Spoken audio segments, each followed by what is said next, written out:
सास बहू की ऐसी जोड़ी। अरे निर्मला कहाँ है? निर्मला जी की पड़ोसन सरोज जी ने घर में घुसते हुए आवाज़ लगाई। अरे दीदी आई। रसोई से बाहर आते हुए निर्मला जी बोली, बहू आ गई घर पर। मैं पर तुझे अभी भी रसोई से छुटकारा नहीं मिला।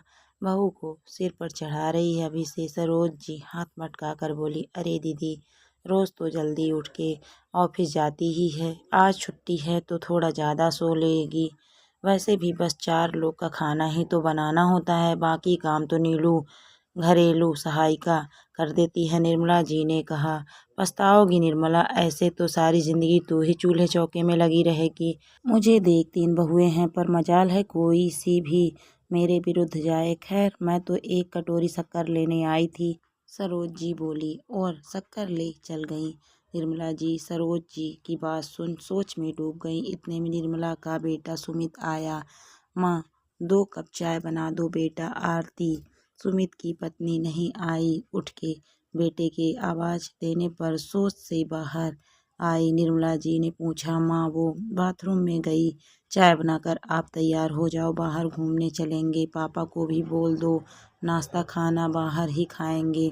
सुमित बोला, पर बेटा मैंने तो आज सबके लिए पोहा और सैंडविच बनाए थे। निर्मला जी बोली, माँ छुट्टी वाले दिन क्या ज़रूरत थी सुबह सुबह लगने की। खैर वो रात को खा लेंगे, अभी जल्दी से तैयार हो जाओ। सुमित माँ से प्यार से बोला। निर्मला कुछ बोलती उससे पहले ही सुमित चाय ले चला गया। खैर उस दिन सब ने बाहर ही खाया पिया, घूमे फिरे, फिल्म देखी और रात को देर से घर आए और सब दूध पी सो गए। नाश्ता बेकार ही गया। निर्मला जी को बुरा भी लगा पर वो बोली कुछ नहीं। बेटा आज मुझे पड़ोस वाली सरोज आंटी के यहाँ कीर्तन में जाना है। कुछ दिन बाद निर्मला जी ने सुमित और आरती से कहा, कोई नहीं माँ, हम तो लेट ही आएंगे, आप चाबी साथ में ले जाना। आरती ने कहा। आरती और सुमित ऑफिस चले गए। निर्मला के पति भी दुकान चले गए। काम खत्म कर निर्मला जी सरोज जी के घर चली गई। माँ कहाँ हैं आप? निर्मला जी सरोज जी के घर थी, तभी आरती का फ़ोन आया। बेटा मैं सरोज आंटी के घर हूँ।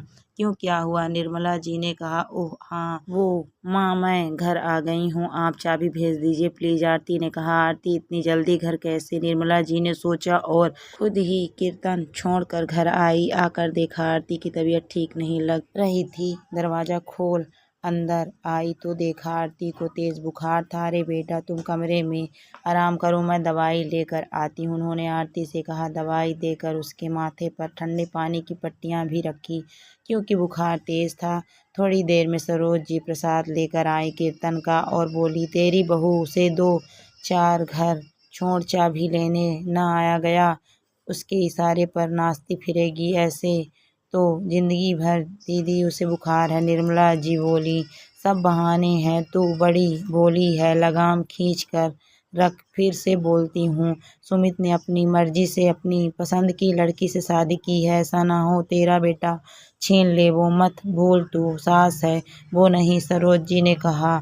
सरोज जी चली गई पर निर्मला जी के मन में पैदा कर गई। वो सोच में पड़ गई, मैं क्यों करूं अकेले सब काम।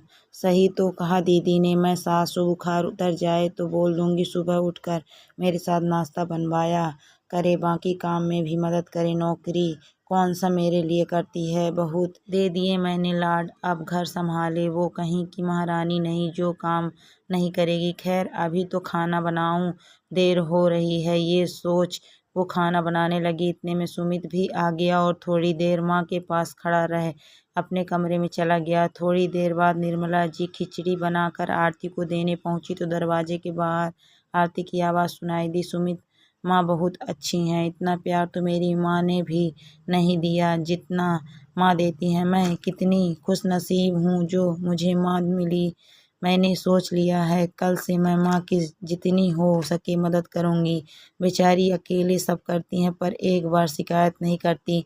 गलती मेरी है, उन्होंने मुझे अभी काम करने की मना किया है और मैं भी मान गई, जबकि मुझे तो खुद से उनकी मदद करनी चाहिए। सच में मैं बहुत खुशकिस्मत हूँ जो मुझे ऐसी सास मिली। आरती सुमित से कह रही थी, क्या बात है? बुखार ने सास की अहमियत समझा दी। सुमित हंसते हुए बोला, क्या है सुमित, आपको मजाक सूझ रहा है? और मैंने कब नहीं माँ की अहमियत समझी, बताइए जरा। मैं तो अपनी मम्मा तक से यही कहती हूँ, मुझे आपसे भी अच्छी माँ मिल गई है।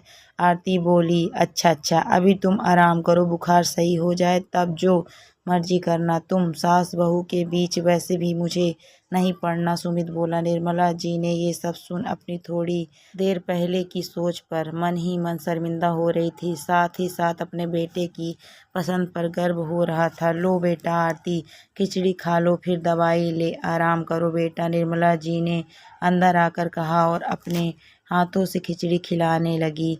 वाह आरती, तुम्हारे ठाठ हैं, सास से सेवा करवा रही हो, सुमित बोला। बहू नहीं है, ये मेरी बेटी है जो मुझे बहुत प्यारी है, निर्मला ने आरती के गालों पर हाथ लगाते हुए कहा। माँ आरती एकदम निर्मला के गले लग गई और मैं सुमित रोनी सूरत बनाता बोला, आ तू भी आ जा। निर्मला ने दोनों को गले लगा लिया और मन ही मन निश्चय किया कि अब किसी बाहर वाले की बात सुन अपनी बेटी जैसी बहू के बारे में गलत नहीं सोचूंगी। कैसे लगी दोस्तों आपको ये सास बहू की कहानी?